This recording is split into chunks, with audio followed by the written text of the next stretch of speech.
আগামীকাল 25 ডিসেম্বর বিএনপির ভারপ্রাপ্ত চেয়ারম্যান তারেক রহমান দেশে ফিরছেন। দীর্ঘ 17 বছর পর নানান জল্পনা কল্পনার অবসান ঘটিয়ে তার দেশে ফেরার খবরে উচ্ছ্বাসিত বগুড়ার বিএনপির নেতাকর্মীরা। বিএনপি সহ বিএনপির অঙ্গ সংগঠনের নেতাকর্মীরা প্রায় 500 বাস তারা প্রস্তুত রেখেছেন ঢাকার অভিমুখে যাওয়ার জন্য। ইতোমধ্যেই দুদিন আগে থেকেই কিন্তু বগুড়া থেকে ঢাকার উদ্দেশ্যে রওনা করেছেন নেতাকর্মীরা, এবং এই মুহূর্তে আমি অবস্থান করছি বগুড়া শহরের কলোনি এলাকায়, এবং এখানে আপনারা লক্ষ্য করছেন যে নেতাকর্মীরা ঢাকার অভিমুখে যাওয়ার জন্য তাদের যে যানবাহন, সেই যানবাহনে কিন্তু ওঠার প্রস্তুতি নিচ্ছেন। এবং আমরা জেলা বিএনপির তথ্য মতে যেমনটি জেনেছি যে বগুড়ার যে কয়েকটি উপজেলা রয়েছে, অর্থাৎ 12 উপজেলার প্রতিটি ইউনিট থেকে কিন্তু নেতাকর্মীরা ঢাকা যাচ্ছেন, এবং তারেক রহমানের স্বদেশ প্রত্যাবর্তন উপলক্ষে তার নিজ জেলা বগুড়া থেকে ঢাকাগামী বাস এবং অন্যান্য যানবাহনে করে নেতাকর্মীরা ঢাকার উদ্দেশ্যে যাচ্ছেন। এ উপলক্ষে সকাল থেকেই কিন্তু আমরা দেখেছি বগুড়া জেলায় দলীয় নেতাকর্মীদের মধ্যে ব্যাপক উৎসাহ এবং উদ্দীপনা লক্ষ্য করা গেছে। আপনাদের জানিয়ে দিতে চাই যে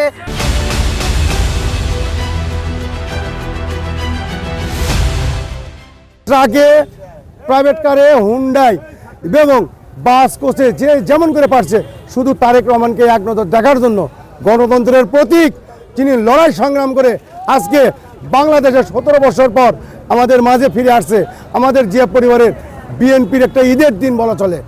আজকে আমরা অত্যন্ত খুশি। বাংলাদেশের সূর্য সন্তান এবং শহীদ জিয়ার আদর্শে গড়া সন্তান জনাব তারেক রহমান, বিএনপির ভারপ্রাপ্ত চেয়ারম্যান, উনি বাংলাদেশে আজ স্বদেশ প্রত্যাবর্তন উপলক্ষে আমরা অত্যন্ত খুশি। বাংলাদেশের 18 কোটি জনতা তাকে দেখার জন্য উৎফুল্ল হয়ে আছে। সারা বাংলাদেশ দীর্ঘ 17 বছর যার জন্য অপেক্ষা করেছে, সেই দেশ নায়ক জনাব তারেক রহমান আমাদের মাঝে আগামীকাল সকাল 10টায় এসে পৌঁছাবে। আমরা তাকে বরণ করার জন্য বগুড়া জেলা স্বেচ্ছাসেবক দল থেকে সবাই ঢাকায় 300 ফিটে উপস্থিত হব ইনশাল্লাহ। বগুড়া সদর সহ শিবগঞ্জ, গাবতলী, ধনুট, শেরপুর, সারিয়াকান্দি ও শাহজাহানপুর সহ জেলার বিভিন্ন উপজেলা থেকে ঢাকাগামী প্রায় 500 বাস প্রস্তুত রয়েছে, এবং এই 500 বাসের মধ্যে গতকালকেও বেশ কিছু যানবাহন ঢাকার উদ্দেশ্যে গিয়েছে, এবং আজকেও কিন্তু ঢাকার উদ্দেশ্যে এই নেতাকর্মীরা যাচ্ছেন। এবং তারেক রহমান তিনি ঢাকা বিমানবন্দরে পৌঁছানোর পর তিনি যে গণসংবর্ধনায় 300 ফিটে উপস্থিত হবেন, সেখানে ব্যাপক সংখ্যক নেতাকর্মী বগুড়া থেকে উপস্থিত থাকার যে লক্ষ্য নিয়ে তারা রওনা দিচ্ছেন সেটি কিন্তু তারা বলছেন, এবং নেতাকর্মীরা বলছেন যে তারেক রহমান এখন শুধু বগুড়ার সন্তান নন, তিনি সারা দেশের সন্তান এবং সারা দেশের সম্পদ।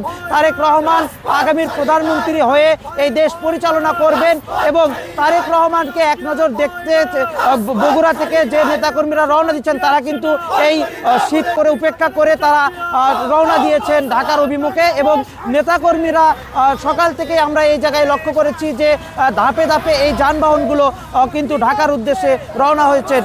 এই ছিল আমার কাছে বগুড়া থেকে তারেক রহমানের এই স্বদেশ প্রত্যাবর্তনের যে বিএনপি নেতাদের ঢাকার অভিমুখে যাত্রা, সেই যাত্রার সর্বশেষ খবরাখবর। এতক্ষণ আপনাদের সঙ্গে আমি যুক্ত ছিলাম ববিন রহমান।